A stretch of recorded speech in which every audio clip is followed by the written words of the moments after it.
Welcome to EGSR 2020 London, the Eurographic Symposium on Rendering.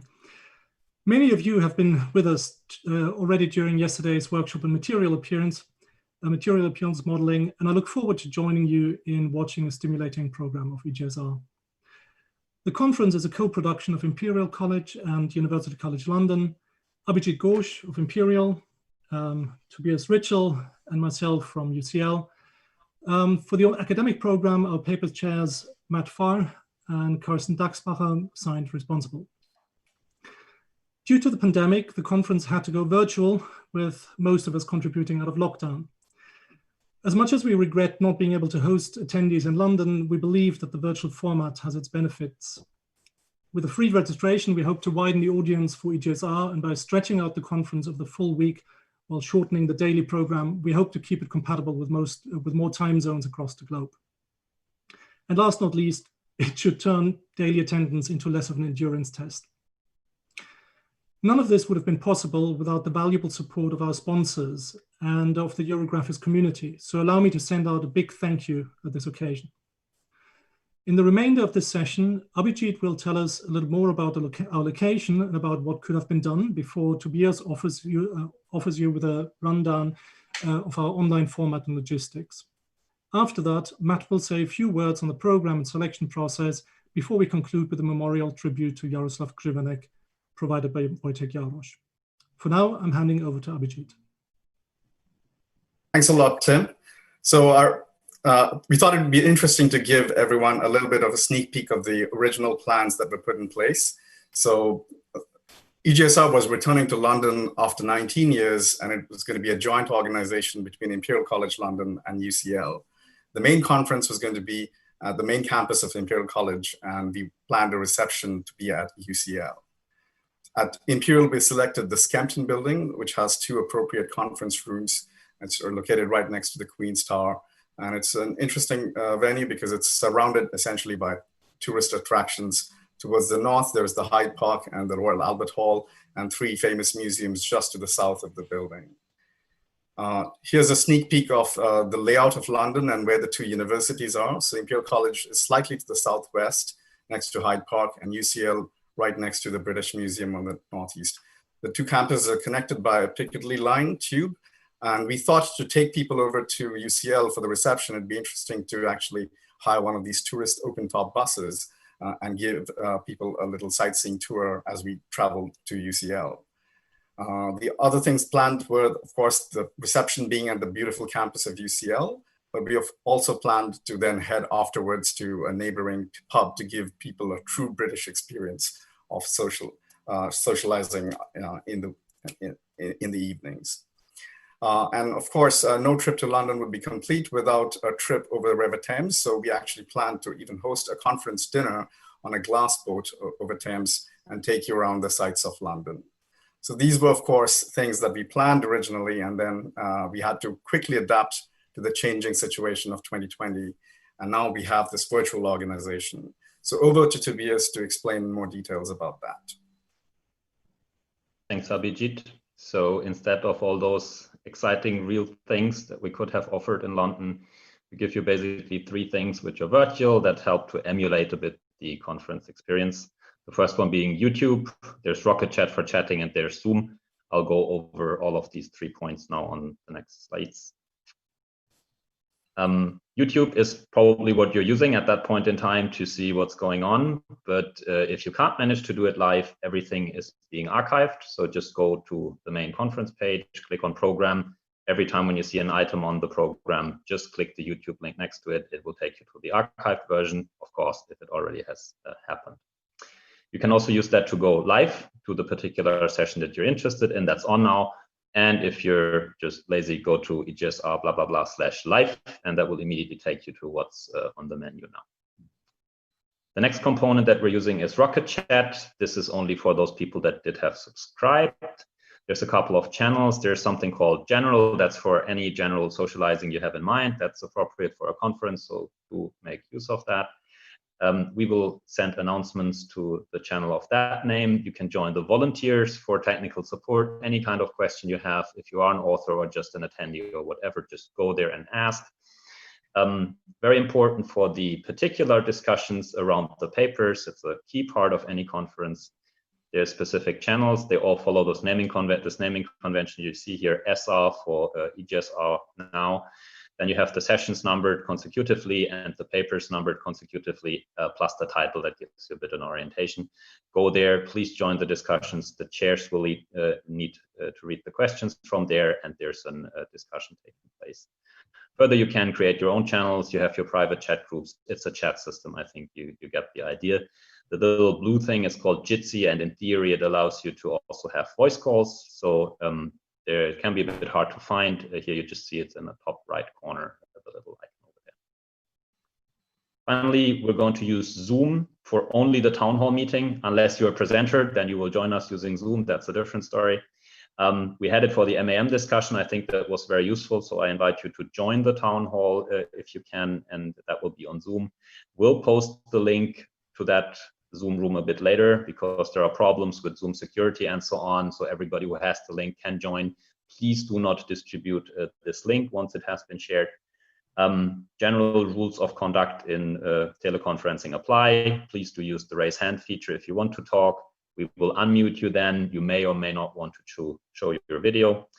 Please remember that Zoom is designed such that if you are muted and you do want to speak and then the session chair says, yes, you have the right, then Zoom will show a little window saying, do you actually want to be unmuted? Do you want to show your video? That is for security reasons. So please remember, in the interest of time, then click, yes, I do want to be unmuted. I want to show my video, and we'll take it from there.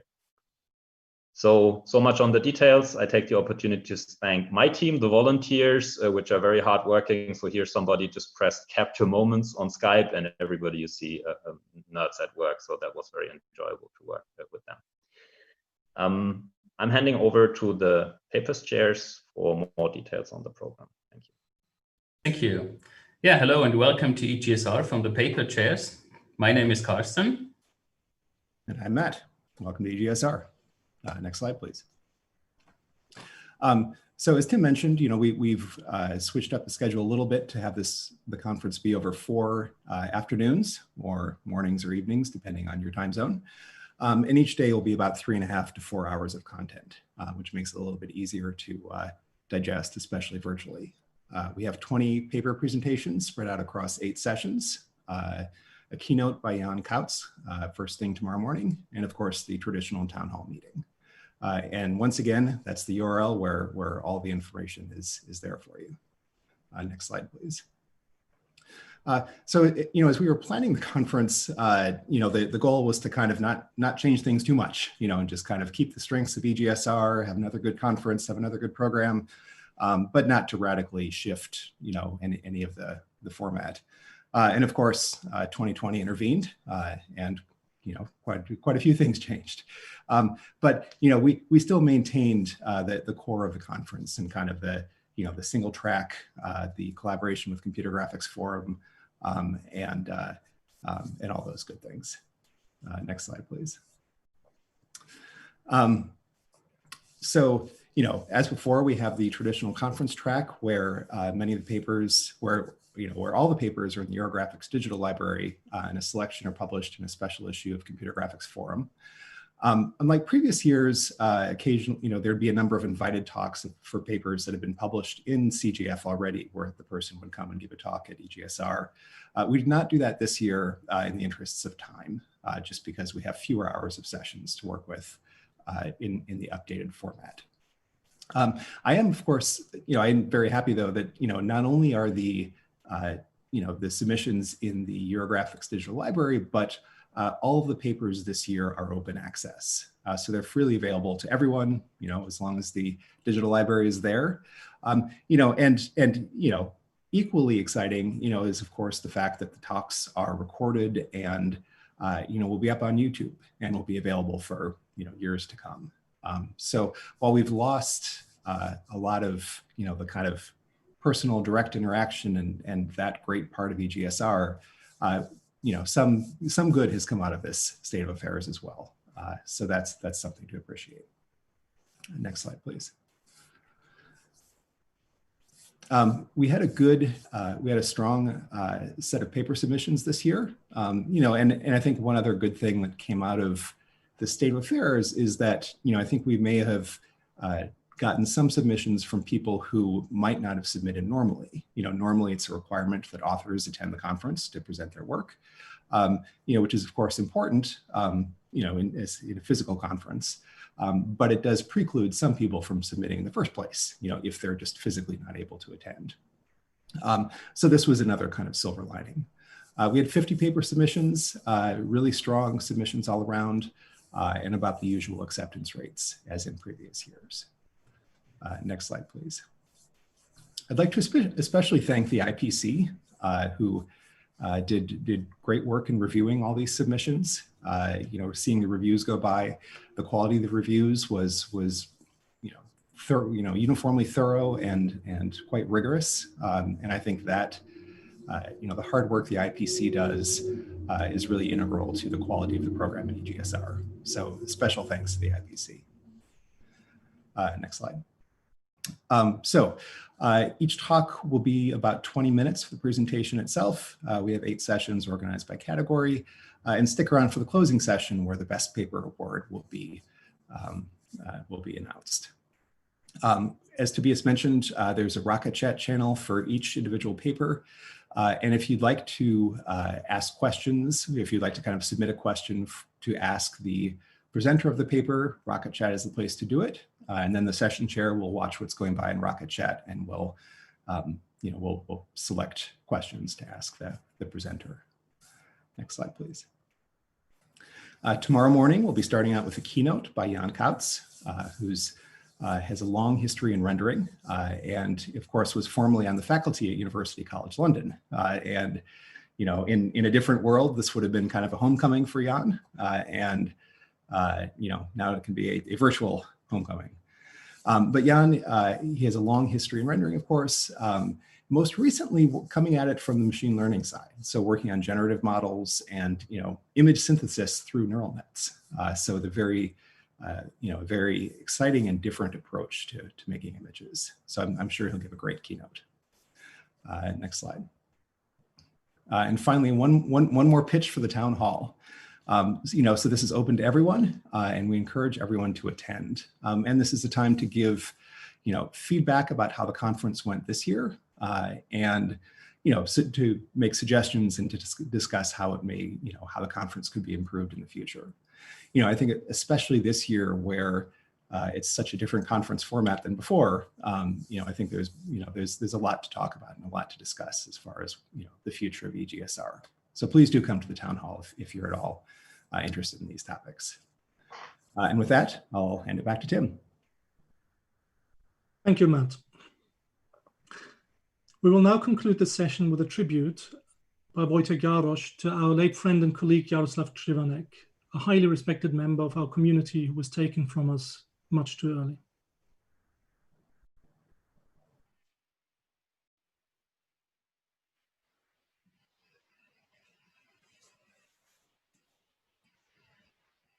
So welcome everyone. As Tim mentioned, the conference organizers asked me to say a few words about Jaroslav, who tragically passed away in an accident in December. Jaroslav was one of my favorite people to work with. I learned so much every time I did work with him, but I also honestly considered him one of my closest friends. If you've been to an EGSR in the last 15 years, you undoubtedly know Jaroslav. Likely you've worked with him. But since EGSR is being shown more broadly online this year with a potentially wider audience, I figured I'd give a bit more context for those that may not, maybe newcomers to our community. So Jaroslav was really extremely active in our community. He was, for instance, the local co-organizer of EGSR back in 2011 in Prague. And he also published prolifically and very collaboratively. Many of the people here can count him as a co-author.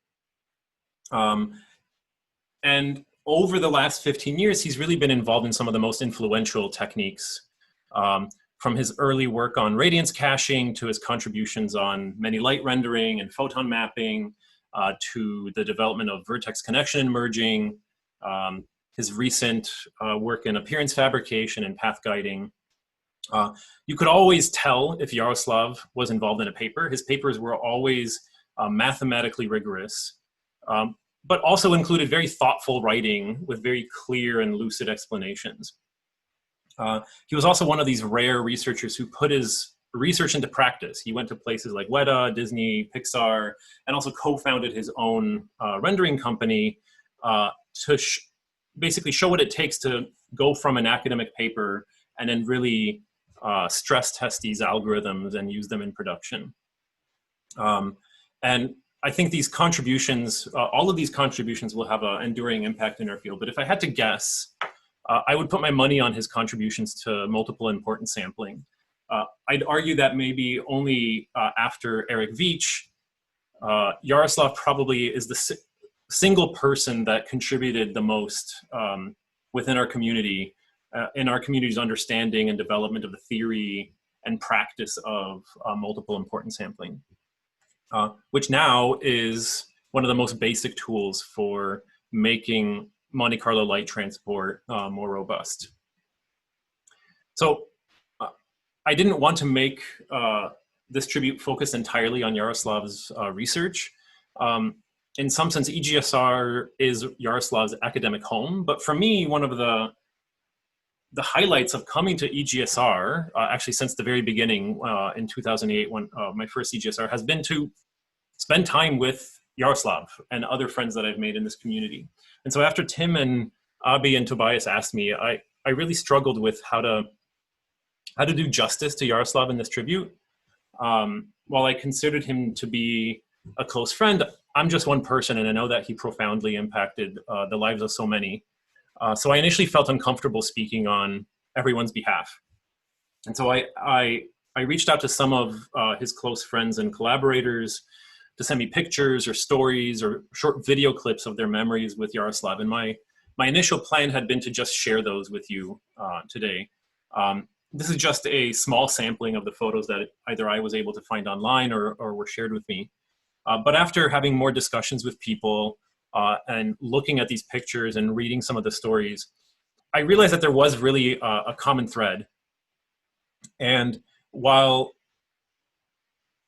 each story is unique, I figured that I'd simply share my story. And hopefully, if you knew Yaroslav, you'll be able to recognize Yaroslav in the story I tell and be able to reflect on that. So Yaroslav and I basically did our PhDs roughly the same time. He was a couple years ahead of me. I started in 2003 in the US. He started a couple of years earlier across the globe. At that time, all I knew is that I wanted to work on global illumination. I had already devoured Henrik's photon mapping book, and at some point in 2004 or early 2005, we started working on an extension to irradiance caching for glossy surfaces. But little did I know that at the same time, or a little bit earlier, there was a group of guys in Europe who had basically had the same idea as us. And so shortly after Henrik and I started, we see this paper come out from Yaroslav, effectively scooping me. And so as a young starting off PhD student, I'll admit I was pretty bitter. And so for a short time, all I knew about Yaroslav was that from what was written at the end of the paper and this photo at the back of the paper, and I shook my fist in bitterness several times at this photo. But luckily, we didn't invest a huge amount of time in that initial research exploration, and so my bitterness subsided fairly quickly and moved on to new research. But I also slowly came to realize that Yaroslav and his co-authors did a better job in this research than I ever could have done. And so I may have crossed paths with Yaroslav at SIGGRAPH a couple times, but really where our friendship started was at EGSR in Sarajevo in 2008. So along with Derek and his now wife Sonia, we hired an affordable but not too careful hiking guide to take us hiking in the Bosnian mountains to a village in Lukamir and a bunch of other explorations. So we took a bunch of hikes together and really bonded over that and created a friendship that lasts to this day. Unfortunately, I was often the one taking photos, so I'm ultimately not in many of the photos that I have of him. But for the last 12 years, we've been close friends and frequent collaborators. We often had passionate discussions about research and life in general over a drink at EGSR or Eurographics or SIGGRAPH, or during a hike. In fact, some of my best research discussions have happened while hiking with Yaroslav.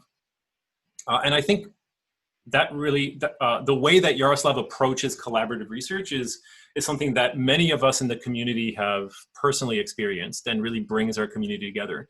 Yaroslav was extremely collaborative. He was really a team builder, and he brought so much passion and excitement to his research. It was really hard not to, for that not to be contagious. He really dived into research, wanting to learn from everybody, and also he gave back so much in these collaborations. I know I personally learned so much from him, and he was ultimately also very humble about his contributions.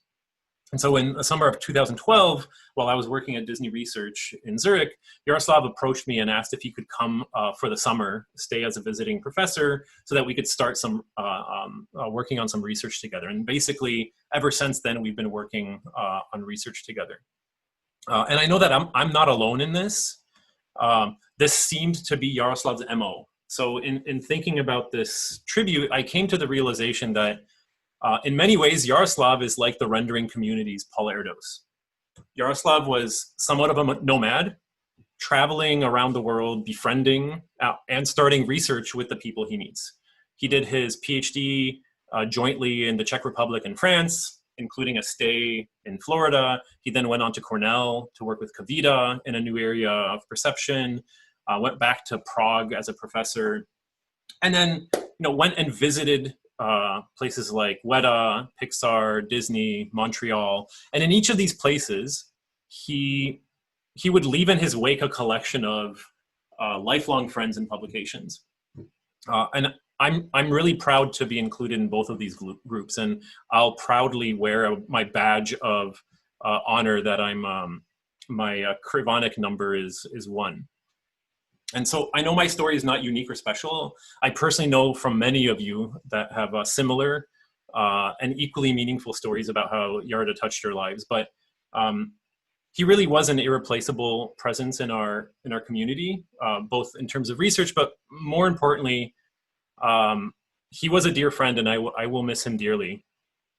I'll always treasure the times we had together, and I know many of you will too. But I'm glad to know that his legacy and memories will live on in each of us. So with that, I wanted to thank you for listening. And I look forward to seeing Yaroslav's continued influence in our community, in the papers we'll see the rest of this week and for many years to come. So I look forward to seeing the rest of the program from EGSR this year. Thanks.